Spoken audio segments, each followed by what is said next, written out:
Hello and welcome to another episode of the Construction Corner podcast. I'm Dylan. I'm your host and joined by my blue collar badass, Matt. Uh, you're the one getting the weather this week. Yeah, man, it's nasty for around these parts. We're projected to get like up to 18 inches of snow by tomorrow morning, and yesterday it was warm. It was 43 degrees, so everything got slushy and kind of melted up, and then overnight it all froze. So it's solid ice, and then there's a shit ton of snow on top of it now. Are you guys mostly inside for this time of year, or do you still have exterior stuff to do? We've got two indoor projects right now, which is nice. We do have a major earthwork project that we took the risk and decided to push through the winter, and this is what you risk. So we've got about 4 feet of frost in the ground out there, but we're hoping in a couple of weeks it warms up enough that we can at least drag out foundation lines and put in some utilities. Nice. Well, guys, for the foreseeable future, we will have guests on the podcast, which is really nice to have and lined up for really probably the rest of the year. And with that, today we're bringing you Pete Johnson. He's really an all-around expert in all things coatings, flooring, concrete, and we're super excited to have him on. Longtime business owner and a guy that is very familiar with the cold, being up in Minnesota. So without further ado, Pete, welcome to the show. Hey, thanks, guys. Appreciate having me. Like Matt said, it's good to be inside sometimes these days. It's 5 degrees. We don't got the snow like you guys got, but it's been very cold for the last couple of weeks. Whereabouts in Minnesota are you? Just south of Minneapolis, St. Paul. So my office where I'm sitting right now is just 5 minutes from the airport. So basically it's South Central kind of point right now. So same thing where it's nice where, southern half of the state, I guess it's cold, but you go just an hour north of me, it's like double digits negative, like all the year round. Like it's just, or 6 months of the year is terrible. So I can't complain too bad. There you go. We choose to live here, right? Exactly. Awesome. Well, Pete, I think a good place to start, you've been, the first employee at like Citadel Floors and doing technical support and training over the years. What really got you into the flooring industry? It kind of happened by chance, honestly. I was active duty Army before I got into the industry. And so I was stationed out in California, and I was transitioning off of active duty, and same thing, like we choose to live here. I was going to move back to Minnesota. That's where I'm from. I'm around this area. And I had reached out to a friend who kind of put me in contact with another gentleman. And he just kind of said, hey, he's a wild card. You never know what he's got. He was a foundation waterproofing in basements and foundation waterproofing exterior builder. And I kind of reached out to him. He didn't have anything at the time. 6 months later, after I moved back to Minnesota and had gotten a job, he gave me a call and said he's looking to start up this new flooring division, doing garage floor coatings. Something I never heard of, didn't know anything about. That was in the middle of the winter, so I went out and checked out some installs, and the same thing. It was like 5 degrees outside, and we froze our ass off, but it was the most beautiful thing I'd ever seen. And so he offered me a position, and I started off as a residential garage floor installer and working with some products that were pretty new to the industry and this technology that was just kind of starting back in 2006 and 7. And so honestly, just kind of by chance, kind of stumbled into the right guy at the right time and got into it. And, that company took off, and we did a lot of great things after that. So garage floor coatings, man, those are, at least back then, those used to be kind of relegated to the real fancy houses, right? Exactly. And that's kind of where I started. It seemed to be doing high-end homes where, like for out here, the west side of the town, you're looking at $500 million plus houses, these 2, 3, 4 car garages, because at that point, that's all that could afford it. And that's just kind of where the market was tailored to. But, over the course of the last 17 years, it's completely changed. The market's changed, and kind of being able to go after a whole different spectrum of clientele and be able to offer products at a competitive price point to any household, basically, whether it's a garage floor coating or anything like that. So it's actually changed dramatically over the last 15 years. Nice. So I didn't mean to cut you off on your history, but is it primarily, epoxy coatings or coverings, or is it something different that your history is with? It's something different, actually. Yeah. So when I first started with a company called Citadel Floor Finishing Systems, we just kind of started working with a product called polyaspartic. So polyaspartic by nature and chemistry has been around for like 40 plus years. Spray on like tank linings, water towers, and containment types and stuff. It's very chemical resistant, very abrasion resistant. Well, it was very fast curing, and Bayer Chemical actually had the patent up until 2005. They let the patent go. A couple of other chemical manufacturers picked up that patent, changed the chemistry a little bit, and kind of slowed it down to the floor. So really, my chemistry background, not a chemist by any means, but I was at kind of the leading front of utilizing polyaspartics as a floor coating. Before that, it was all epoxies. So before that, epoxy has been around for 80 plus years, and it would take multiple days to install a floor. Well, the polyaspartics came around, and then we basically took that down from 2 to 3, 4 days installs down to 1 day. So 2006, 7, 8, we kind of helped develop a product called polyurea, basically like a truck bed liner, but we kind of took that, slowed it down. Instead of like a 5-second cure, we changed it into an 1.5-hour cure. So my background has been in polyurea and polyaspartic 1-day floor systems. And so I kind of helped develop those products, those systems, and basically bringing them to life through different products and different chemical manufacturers and distributors from 2006 to current. So guys, if you can't tell, Pete is a true expert in all the chemical makeup, the product development, and getting all this products, right, the chemistry of these up and off the ground, and doing product development, right? You just said you developed this and made it a true thing, and taking it from a 5-second to an 1.5-hour cure. What does that really do for the flooring, and why would you want to extend that curing time versus having something that's frankly like instant? Sure. So like when they spray a truck bed liner, or they're spraying like paints, essentially HVLP guns and plural component guns, you're atomizing it. So basically, without atomizing it, it becomes healthier, basically. So we're not atomizing. Like one of the parts of polyurea is called an isocyanate. If you introduce air, now we're wearing masks, full suits, everything like that, introducing solvents. And so those are very fast cure because they have to be sprayed out of a gun. They initially, contact, and they cure it away. So we have taken that technology and basically put everything into batch mixing. So A and B go into a bucket. You have what's called a pot life, and then you just dip and roll it. So it's like rolling paint on a wall, just in a faster setting, basically. So we've made it safer in that capacity.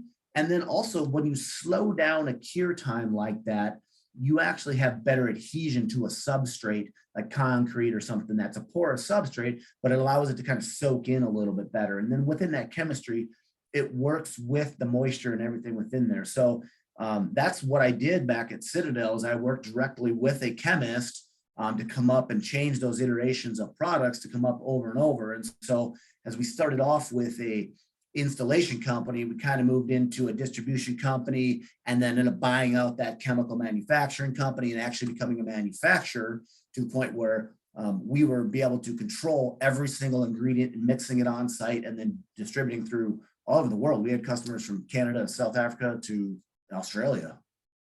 Wow, that's a lot to handle.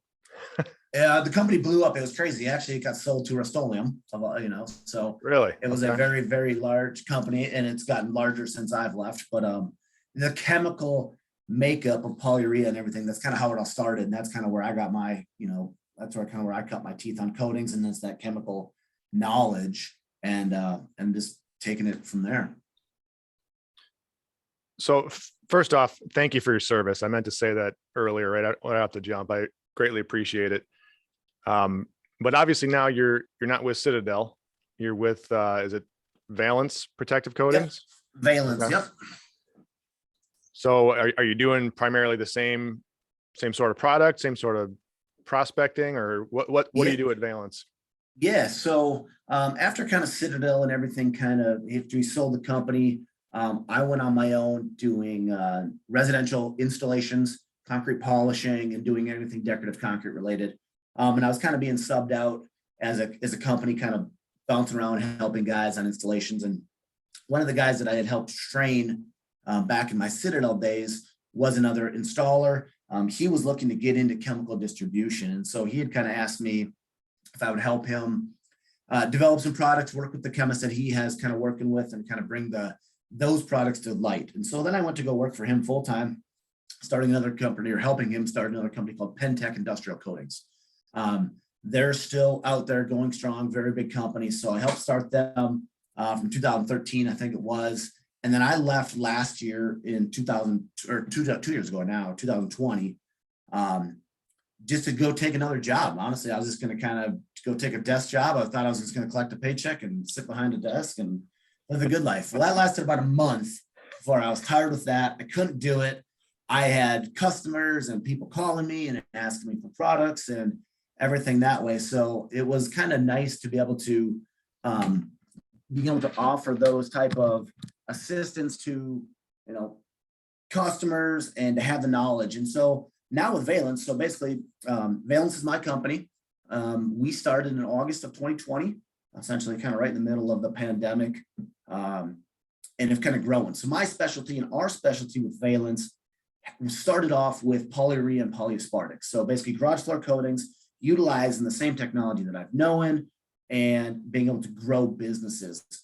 In the last year and a half, we've moved into our fourth warehouse. We outgrew the first three, and we brought on 3 other lines to distribute for. So now we're essentially a full stop distribution line. So we have everything from buckets to paintbrushes and rollers. We have all the equipment that you need to put it down. So diamond grinders and bits and everything that way. And then we offer products from anything along the waterproofing lines, anything to coat a brick, a paver, a foundation, or decorative concrete, anything in between. We try to be a one-stop shop. And so we've positioned ourselves that way. And then we also offer training courses and workshops for guys getting into it. So one of my specialties that I've been doing for 15 years is training people, helping them get into the industry and helping them grow a business, learn the industry, learn the products, and kind of grow. And so this year for 22, one of our big things we've been trying to do is take a little bit different approach, as it's not just about distribution. It's not just about buckets out the door. It's more about building that relationship and building that business. Because if we can increase their business and we're loyal to them, they're going to be loyal to us. And so I've really kind of taken a better approach just in the last month of trying to build those relationships and take our core business guys and build them up. Now with that, for when building those relationships, I mean, how important has training been to really your business? I mean, this is very technical stuff in case you guys can't tell, right? Like you're talking about polymer chains and like how this stuff cures and timing of it and safety concerns and chemistry and like, hopefully you're not going to die with this stuff, right? Like, just in some of the acids and stuff, like, this is safe. This needs to be stored in this, like just in general chemistry, right? Like this thing can kill you. This is safe. You can drink this, right? Like in chemistry in general. But for what you guys are dealing with, like, I mean, how important is that training aspect for everything that you're doing? It's crucial, honestly. And that's why, we have monthly classes, whether that's a new customer coming on or anybody that's looking for residual training or do anything, because our products in polyurea in general, they install just slightly different than a standard epoxy. They're just the way they go down, just chemically the way they work. And so we need to bring them into our warehouse. And I put a 3-day class on teaching them the ins and outs, putting it on, hands on, and most importantly, so you can put it down the right way so it lasts. Like as a distributor and having some of the formulations that we have, we stand behind them. So as a manufacturer, distributor, we stand behind those products for 15 years in a residential setting for what's called delamination, peeling, and lifting. And so we want to make sure that our guys are as trained as good as possible to make sure that they're putting down the quality floor. Obviously, the customer's happy. It looks amazing. Most importantly, it has the durability to last for those 15 plus years. So training is extremely important in our field. So I'm going to ask the dumb question because I've heard of the product, I think, but I call everything epoxy. So what does it look like? I mean, once it's applied, is it a clear product? Is it colored? Can you do all the above or? All the above, yeah. So traditional, like in a garage floor setting. So most of our customers are doing garage floor. So in a garage floor setting, we have a system called a full flake system. So you've probably seen it in floors before. Like maybe it has a gray layer and it's got these little specks kind of all over the place. Yeah. Traditionally, that's a do-it-yourself style kit, what's known as a partial flake. So we got a partially broadcasted flake. Well, in our world, we would take like a gray tinted base coat, put that down and do like a full broadcast of flakes. So a do-it-yourself kit, they might give you 2 to 3 pounds of flakes of decorative media. We're broadcasting 40 to 80 pounds, so a lot. And we cover it basically. So it's kind of got a terrazzo marble kind of a look to it. And then once we clean all that up, we put a very durable, thin polyaspartic layer of clear over the top of that. So both clear and tinted. And then we also, one product doesn't fit everything. So we build a system to your needs, whether it's a garage floor or maybe you got your manufacturing facility, whether you got forklift traffic or anything like that. We can adjust the media or the look to make sure that that's actually going to last and hold up to that type of traffic. So do you do much commercial work? We do. A handful of our guys do, honestly. So it's kind of a niche thing. Obviously, you guys do a lot of commercial work and everything. So like residential, you're dealing with a new customer every day. You kind of get paid every day. Yeah. Again, I'm talking to the choir, but getting those relationships with commercial builders and kind of getting into those and having those relationships goes a long way. So it takes a while to get there, but we have some guys that pretty much only do commercial, looking at 2 to 50,000 square feet. And then most of our other guys are kind of doing residential. Gotcha. I think we've built a couple restaurants in the last 10 years. And I'm guessing, although I called it epoxy, it sounds like it was something more closer to what you're talking about with the full flake. And, we did coved right up the wall and yeah, it worked really well. Yep. And it could be an epoxy. We can still get the very similar look. Let's say like an epoxy versus a polyurethane, you can still kind of get that look. Chemically, they're different. And the reason we use certain things, especially in our environment, again, we talked about the weather. So like polyureas are very flexible. So as concrete shifts and moves, it can kind of move with that. Epoxies can be a little more brittle, so they can, impact resistance. So there's advantages to both. It depends upon the look. So it could have been either one of those, but that's where it's at. The finished look, the durability, holding up to the chairs, the restaurant grease, whatever that is. You cove it for the code, so it's not having the cleanability factor, all those type of things. Yep. So we do all that too. So how about prep? Is it still similar? Do you have to, grind the floor or shot blast it or all of those aspects? Yeah. Yep. Okay. So grinding and shot blasting is essentially the industry standard nowadays. Do-it-yourself guys are acid washing and stuff like that, which is, one, it's not good for the environment. 2, you're not going to get an adequate prep on the floor. So everything we do is we sell diamond grinders, the bits, everything to go with that to make sure that they have the correct surface profile. And that just allows your coating to bond to it. Because the biggest thing in our industry is prep, making sure it's done right. So you have long-term adhesion. So it's exactly where anybody that's doing it right should be using a shot blaster or a diamond grinder. Gotcha. Yep. Kind of an unrelated but amusing story. So we built a large facility a couple of years ago, about 50,000 square feet, and it was all polished and sealed concrete. So similar equipment, it sounds like, different process. The guys that I hired to do it, so we were in process of having the elevator installed. So on the second floor, per OSHA standards, we have this big wooden cage built around the opening, and it sticks out about 2 feet. Well, the guys running the grinder decided not to move the blockade out of the way so they could grind the floor. They said they'd come back later. And ever since, it looks like dog shit, because you can see this perfect little rectangle. It looks like a doormat almost, where, they came back with their grinder. They tried and they can't get it to match. And luckily the owner's fine with it. They don't mind it. Every time I walk in the building, it's like nails on a chalkboard to me. Yeah, exactly. That's how I am too. Because I mean, the same with, anybody that you're in the industry. That's the first thing you notice. Like, I don't think I walk into anywhere without staring at the floor. It's like the first thing that I've noticed. There's a garage or a commercial building, and yeah, you pick it apart, and you notice those imperfections, and that's too bad that happened. Because yeah, if you don't do it seamless the first time, the blending in is always going to look like a patch. Yeah, for sure. I guess in that, so this is clearly not my area of expertise, but for the coatings and things that you do, like obviously there's a lot of technical like nuance to what you're doing.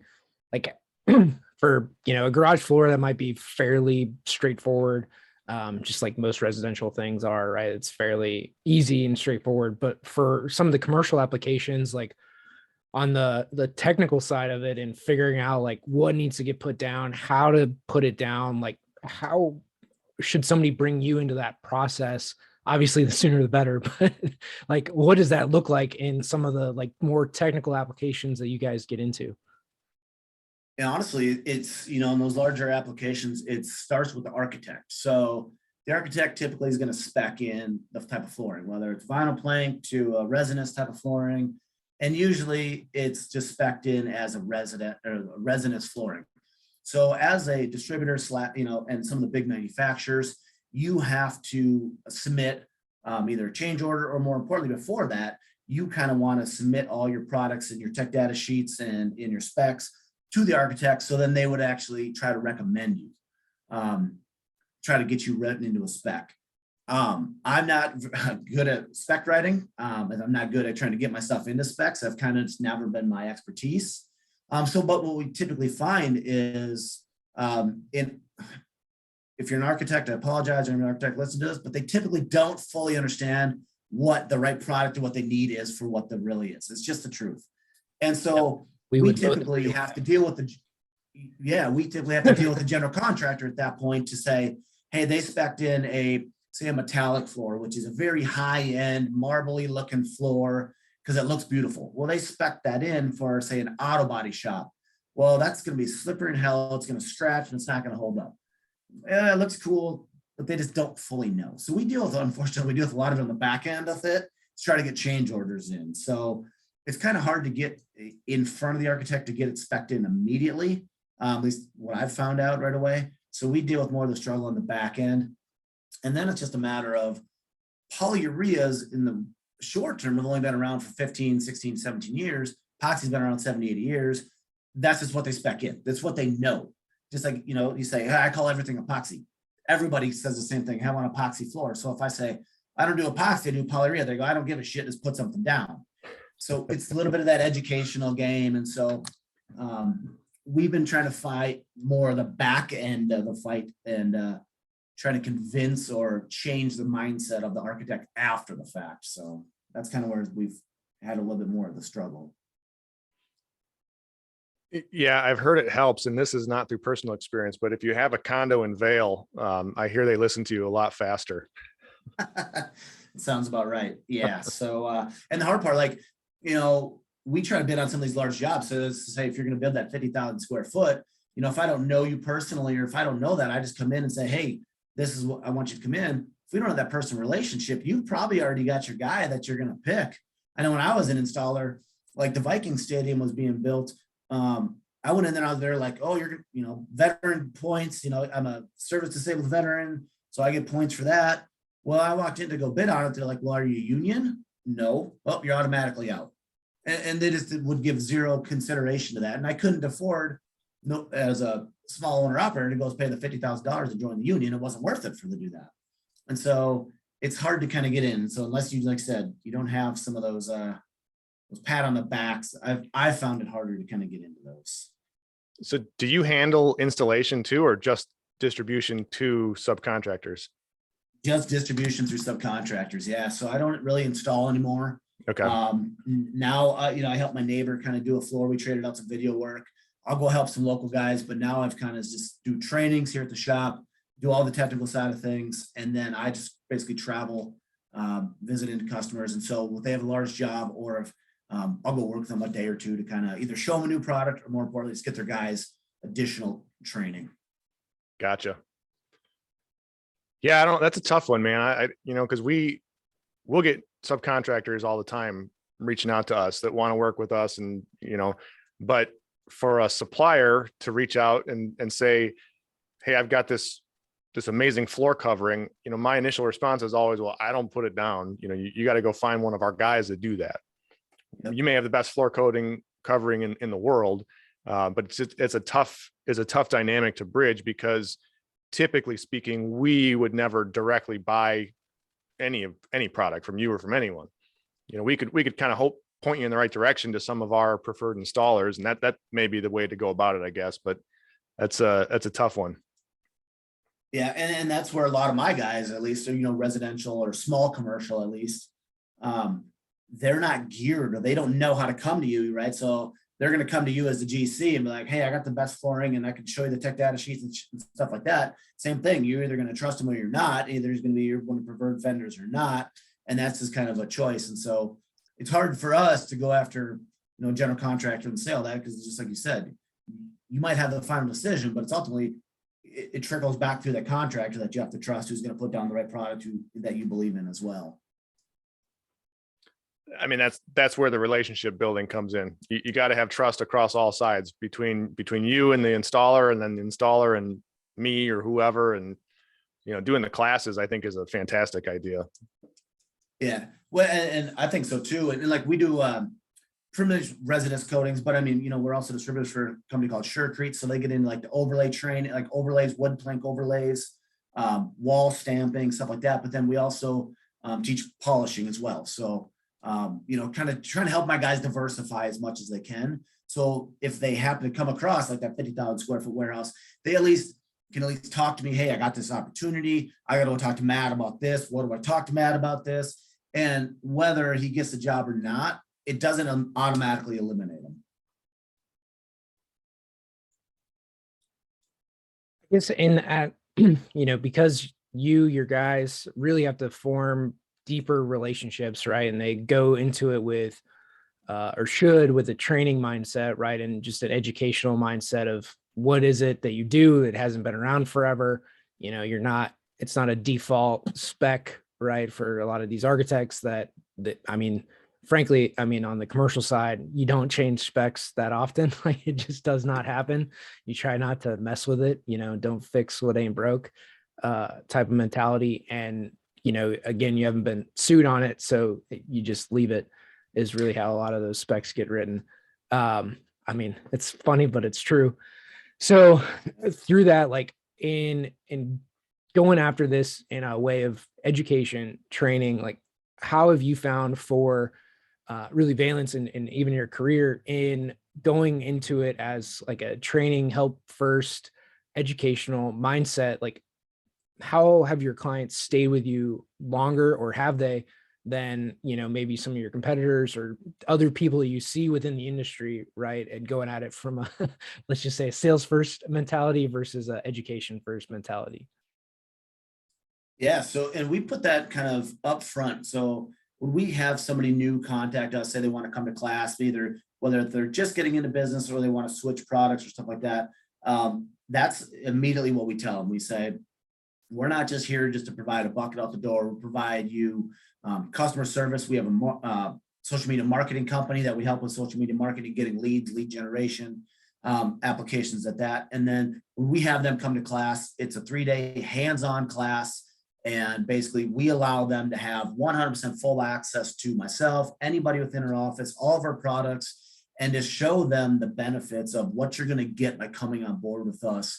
And then if you're new into business or the industry, that's kind of why most of our guys start with residential. It's kind of that crawl before you walk and then run thing. Because again, I can train somebody in a couple of days and typically they can go out and knock out a 500 square foot garage. Probably not as efficient as I am, but they're going to be able to take care of it. They're not going to jump into that 50,000 square foot floor and be so far over their head, they're screwed. And so a lot of our guys start small. And again, being a 1-day system, you can go knock out, at first, you're knocking out 1, 2, 3 floor jobs a week. They're going to start getting to 2 to 4 to 5 jobs a week. and collecting that paycheck or that, that check from the homeowner every day. And so as they kind of build that, they build their knowledge. That's when we really teach them to start to diversify. So right away, we basically say, hey, start simple. That's why we're garage floor guys. We start with a simple garage floor system. It's pretty simple. Once you learn the basics, I can teach you the rest. So that's why we do a lot of residual training. We offer the workshops, guys come back. And I would say, since Valence and everything's kind of started, we don't really have people leave. I mean, we've had a couple people leave, but they see the value in what we do. And that's kind of where I'm trying to focus this year, building that relationship like you're talking about. So we bring in so much value beyond just what's in the bucket, that we're truly helping you build your business. Because that's ultimately what I want to do, is I want to coach people to build their business. And I've done that in the past. And now that's our focus primarily, is we can help you build your residential garage floor business from starting off with 1 floor a week, and then you move to 5 floors a week. You just, quadruples your business, your revenue, increase my business, more buckets out the door, and we all win. Absolutely. It's a great business model. And frankly, it works whether you're in the commercial field or residential field, industrial, it doesn't matter. It's about heavy communication and building the relationships, but giving more than you're expecting to get in return. 100%. And that's everything, like our core values, it's honesty, integrity, passion, and innovation. And we live them every day. They're painted on my wall. And I make sure that every one of my employees and my customers are at my training center. And that's just kind of what we do. And that's what you're going to get from us every single day. And as business owners, how it is, we work more hours than most other people, and we're passionate about it. And I'm extremely passionate about decorative concrete, and it shows through my customers. And that's why, we able to retain those long-term customers and help them grow, because they see the value in that, where they're not just going to a local distribution house and picking up. We're not Home Depot. We're not going to be a Subway. We're not going to just put a customer on every single corner. We have territories, we have markets, and we try to help build that market, whether it's Minneapolis or San Antonio or whatever that is. We allow you to expand into those markets and help you build and grow to the expectations that you want. So it sounds like Valence and is growing pretty fast for as long as you've been out there doing this. And you don't have to answer this 100% honestly if you don't want, but are you seeing all of the crazy supply chain issues on your side, and is it affecting your growth? 100%. Yeah. So basically, like we call it Polyaspartic, like our top coat. It's a needed product for every system, most part that we do. And some of the raw materials come from China, Japan, Thailand. So as the whole container shortage, all that whole BS and everything we're going through right now, that's put a big crimp on it all last year. So 2021 was significant growth for us. I mean, it was awesome, but we probably could have even doubled the size of what we did if we would have had unlimited supply for that. We kept getting price increases. We tried to hold on to our prices as much as we could. But again, we're not the cheapest. We're more like the Rolls Royce in the systems. We're a high-end quality product. And we've designed our products for that. So to get some of those higher end raw materials are very kind of hard to get. There's 2 plants that help make some of those products or the raw materials. One's in Texas, had the freeze last year, and the other one got taken out in New Orleans by the hurricane. And now there's another freeze coming in Texas, and New Orleans is still struggling with COVID. So this year, we're not really seeing a huge improvement. There's still dramatic shortages on some of the products. And so we've actually held back on bringing on new business for a couple of reasons. But one, I just got to be able to supply my current customers and not have everybody out short. I'm only going to be able to provide for them and their growth. And so, we still deal with that shit every single day on the phone with people that are making my stuff. What's it look like? What do you see? Where's your container at? Or what's it? And so the industry itself is growing. Every construction industry has been booming. It's been taking off. And so our industry is no different. But the shortage, at least on some of those products, have absolutely kicked us pretty bad. Yeah, and unfortunately, it doesn't look like it's changing anytime real soon. In fact, it's probably getting worse. But it boils back to that constant communication, and I'm on the phone every day with my subs who are on the phone with their distributors and suppliers. And as long as we can all convey that same information, as long as it gets back to me in a form that I can translate to my customers, to the owners I'm working for, it seems to smooth things out, but it makes it for pretty stressful times for sure. Yeah, it's been tough, but it's the same thing. Like you said, communication. We run or have a private Facebook group for our customers. And so I kind of, post everything there for whatever it is. And if it's good, bad, or ugly, I'm just open. And that's, like I said, one of our core values, honesty. And if it's bad, I'm going to tell you, it's just the way it's going to be. And we've been able to, it's gotten close, but we've been able to supply everybody with everything so far. So shortages like 4 to 6 weeks out that we hear, we haven't had that. 1 to 2 weeks and stuff like that. But as long as people know that, and the guys are doing these big jobs, the same thing. They're talking to their GC, they're talking to whoever they're doing the project work and just conveying, hey, like pigments. So like to make something gray, if that was clear, that was out 6 weeks. Guy had a 50,000 square foot floor. It's going to take me 6 weeks. It's just the way it is. And he had to postpone that new build, unfortunately, but everybody for the most part has been pretty understanding for what we're doing, as long as you can be communicative and talk it through. So we haven't had it that bad, but I really hate if it got any worse. Yeah, the good thing is that it seems that everyone now is caught up on the information train, and it's no mystery that we're having these issues as across any industry right now, really. But 6 weeks, I'd relish it, a 6-week lead time on most of our stuff right now. Some of our roofing insulation, it used to take me 4 days. It's taking 6 months, and it's planning for that is nuts. But again, you get through it, and as long as you're brutally honest with everybody, it still seems to be working in the right direction. So I can't complain too much. Just a different way of doing business now. Yeah, absolutely. And like I said, everybody's kind of aware of it and they understand it now. And so, like I said, if we can say that, like typically like a standard order, depending upon size, we could either flip that same day or next day because we have so much inventory. Until it starts to get low, of course, and then we're starting going, oh shit, where's it coming? What's it happening? And again, we've been pretty good about it, but it's only one-off stuff that we're telling people, 2 to 3 weeks out, 6 weeks out. It's pretty one-off, but we got a lot of money invested into some products just because you have to have them. We have to have them in stock just because I don't know where the next container or next bucket's coming from. Yeah, and that's one of the benefits. Like I went to a last mile conference last week in Vegas. I know World of Concrete was a couple weeks ago, with really the benefit that I think a lot of us have had is supply chain is a conversation that happens at the dinner table now, right? Like it's top of everybody's mind. It's on the news. It's something that people really understand. And like the whole thing with like containers in the middle of the ocean, right? People understand that like that's how you get stuff. And it's really opened, I think, a lot of eyes on where things are manufactured, how we get stuff, how it's transported, everything that goes into it, whether that's truck, train, delivery driver, whatever it might be, that it's a small, very small silver lining in this whole thing is really just the education of where things are produced, how we get them. And then, for like construction projects, especially like residential, where those homeowners were very rarely educated on the whole process of putting anything together. They have, maybe a better glimpse of it than they previously would have for those projects.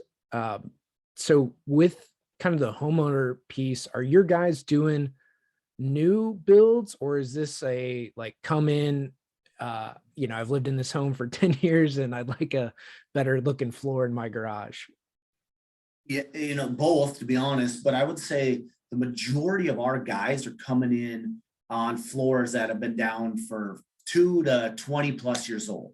So one of the benefits of putting a coating down is we can come in, grind it, fill in all your cracks. And so again, us in the north, they have salt and all the roads. We have all that salt damage, that pitting, that spalling. We have products that come in and fill all that back in, and then basically put your coating on top of that. So if we can come in on a standard garage that might be 5, 10, 15 years old, have some damage to it, we can actually be cheaper by doing our entire process than about 10 or 15% cheaper by putting the coating down and then having them rip out that concrete and pour a new slab. Now, there are some slabs that are just too far gone, but I would say the majority of our business and what our customers go after are those floors that are 10, 15 years old in the northern half of the thing. So, one, it's aesthetically pleasing, looks awesome. More importantly, it's protecting the concrete from all the salt, the damage, and anything, those chemicals from before. And two, you don't have the rough texture or any of that salt damage and all that crap from before. So new builds are awesome because they're new concrete. It's not a lot of repairs, but I would say the majority of our guys are existing floors for sure. Yeah, that's pretty cool. I mean, I think really the last 2 years have shown a lot of people putting more money into their existing house, right? It's one of two things. They're either going to move out of the city to somewhere else, or they figure they're going to stay put. I mean, we went through this really at the beginning of last year trying to move, and we're like, screw it.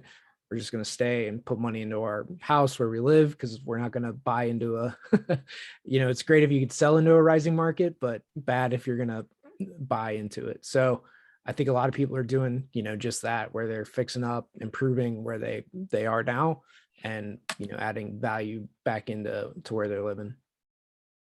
And that's why one of the reasons, honestly, this industry is taken off so much with all home improvement industry in reality. But people are they're spending more money on their house. They're at home more. Everybody's typically working from home more. And so they spend that money. And that's kind of what we noticed too, was when we started, it was a great takeoff, but we actually spun off a whole entire different company called Valence Supply, just for either do-it-yourself style products or small local kind of I don't want to call it like a Sherwin-Williams, but essentially you can drop in and pick up a little bit of this, a little bit of that. So it's completely different products than all of our training and everything like that. But again, it's if you need a paint cover, you need a roller, you need a couple of gallons of epoxy or something like that. We have an entire supply side of things where people can just either order online for their distribution. So our Surecrete, our TK products, we have an entire line that people don't need the training on those lines, those products. So we just open up ourselves into a different type of non-contractor base or very small contractor base, whether they're just a painter and they're just going to go do a small little wall or something like that in somebody's house. They can come now do that. Don't need all the training, do all that. So they don't get the advantage of like the Valence side, but we're still getting a lot of sales on that side of things as well. Diversification is the key, man. I love it. Basically, we tell everybody, or at least our contractors, there's no brick, paver, or piece of concrete that at a house that you can't protect, make beautiful, or coat in some way, shape, or form. So nice. Shouldn't be walking away from anything. Well, Pete, what is, from your standpoint, you've been in this industry, a long time, seen a lot of things, been around the block. What's something that you've seen here even recently that's really one of the bigger problems, and how do we go about solving or trying to address whatever the problem is that you're seeing in the industry? Education, honestly. And I think that's kind of why I'm so passionate about it, is it seems like there's a lot more people kind of getting into it. There's a lot more people saying, hey, I can go grab the stuff from Home Depot or whatever, put it down, or I'm just going to get a couple buckets. So we've seen more people start up as distribution people, more companies start up as installation companies, more, like I said, like a painter I'm going to do it. Well, if they don't have the right education to make sure that they're doing it the right way, putting it down the right way, educating them educating the homeowner why you're using this product, how it's going to benefit them. A lot of times those products they fail. They don't last the way they should. And then more importantly, what that does, it just gives the whole industry a bad name. So that goes with anything, but we're starting to see a lot of people not go through the training, not doing like test floors, doing their own floors, getting the education, putting the money into starting the business the way it should with the correct diamonds and the diamond grinders and stuff. If one of our machines could be $23,000, $25,000, it's a decent investment. To return that can come back pretty quickly, but it's education, getting guys out there with the right product, and just making sure that, more importantly, you stand behind it, whether as a distributor, as an installer, you stand behind that product. And at all costs, you do the right things. That's what I just do the right thing at all times. Something fails, we're all human. I've mixed wrong before. shit happens. You just do the right thing and you fix it. So I can see our industry growing dramatically, but I would like to see more education, more people come into classes, not just mine, but anybody's classes, and diversification. So nobody's an expert. I believe everybody's always learning, no matter what. I said, if you're not learning something different every day, you're falling behind.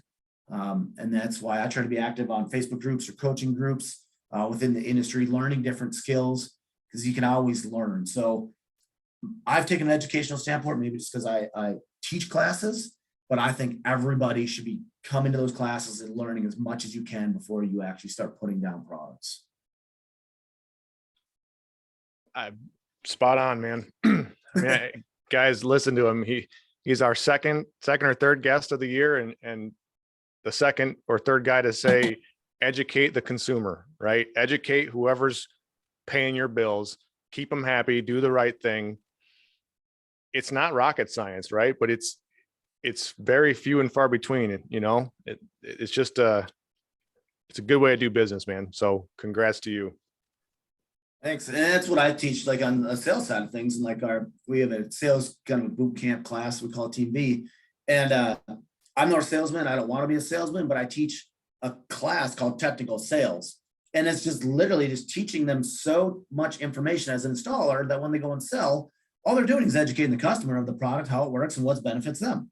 And if you can do that, you just sold yourself a floor. I don't want a slimy sales guy just going, hey, your floor is going to last forever. That's not true. It's going to do, not everything does everything. And so educate, if I can educate my contractor who can educate the homeowner, that's all it takes. Pete, where can they find you? A couple of different places. So Facebook, it's Valence Protective Coatings. Same with Instagram. Those are going to be our two big platforms. So we try to post as much as we can on Valence Protective Coatings or Valence Coatings on both those platforms. If you're a smaller contractor, anybody looking to get into the industry or kind of looking for more information, we also have our Valence Supply Facebook and our Instagram pages. Or email me at Peter@Valence, VALENCE coatings.com. Awesome. And guys, go check out Peter, especially if you're in the industry or want to be into it. Maybe two final questions, but how is the Facebook group working out for you? Like, I don't think I've ever heard or know contractor or anybody in construction that runs their own Facebook group for their clients. So please tell us more about that. It's everything for me, honestly. It's where I post all my information. So it's a private group. You don't get invited to the group until you've come through our class. You get your certification. And then essentially, if they're on Facebook, which everybody typically is, then you send an invite or we invite you into the group. And obviously with the Facebook, everything's always there. So whether if I posted last year, whatever it is, you always got that library, and any new product, any new training, anything I'm doing in there, I post everything in that group. So all my certified guys can see it, and only they can see it. So a lot of our stuff we do is proprietary information or proprietary chemicals. If it's not, then it goes on our general Facebook page. But I would say my private page and coatings and consulting kind of a page has been our number one way to kind of get everything out. So like we do email blasts and stuff like that, but I'm in that group. My guys are posting in that group, whether they need a picture of a job. Hey, I need a picture for my trailer. We created a network of guys that are just willing to work together. And I would say it's been by far the number one way of communication for us. I love that. It's innovative, man. Like Dylan said, you don't hear about that much, but that's very cool. Been awesome for us, and our guys use it every day. So usually we got a new guy posting about something else. Either they're asking a question of, hey, what to do, or they're asking for a picture. They're asking, who knows what it is. And then it also allows me to give that person technical advice and allows everybody else to see it at the same time. So it's not just a one-on-one conversation. So sometimes too, if I'll take a private conversation, I'll then go post that exact same situation in the consulting page so everybody can see what that answer would be to that question. So it's always a library of what we're doing or an answer to a question.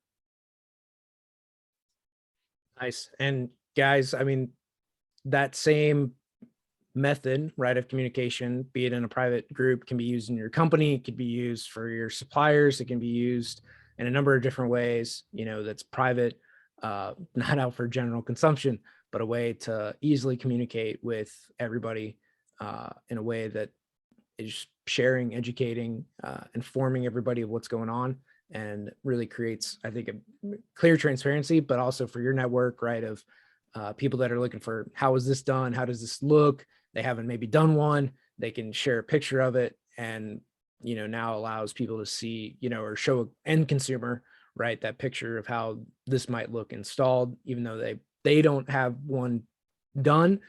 The network has it too, which is extremely powerful.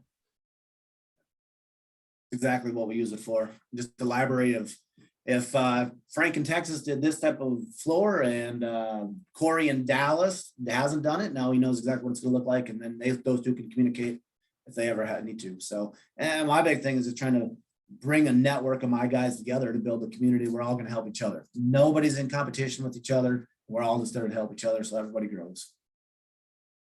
I love it. Awesome. Pete, any final words before I close this out? No, I appreciate you guys. Thanks for having me on. It's been awesome to talk a little bit about decorative concrete and my passion. So if there's anybody out there looking for anything information decorative concrete related, if I can't help you, I'd be more than happy to point you guys in the right direction. Very cool, man. It's great to have people on that have such passion about what they do, right? I mean, you can tell you have it, and that's what we're going for with this whole project that Dylan and I do. So thank you for coming on. Absolutely, my pleasure. Thanks, guys. Pete, again, thank you for your service to this country. Thank you for coming on and sharing your passion. I mean, guys, it's like Matt said, if you can't hear it in his voice, well, first you need to find your own passion for something to be this enthusiastic about, something like concrete and coatings and the chemistry and everything else behind it, man. It's awesome to see really the enthusiasm, the passion, and guys, you can cultivate passion in something as what might seemingly be as mundane as concrete and coatings, like Pete has. It's really incredible to hear your story, where you've come from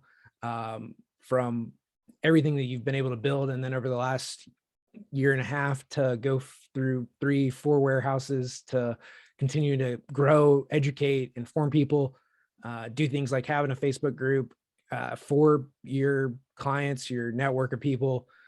It just, I think, again, your 4 core values for honesty, integrity, passion, innovation, those shine through and everything that we've talked about here today.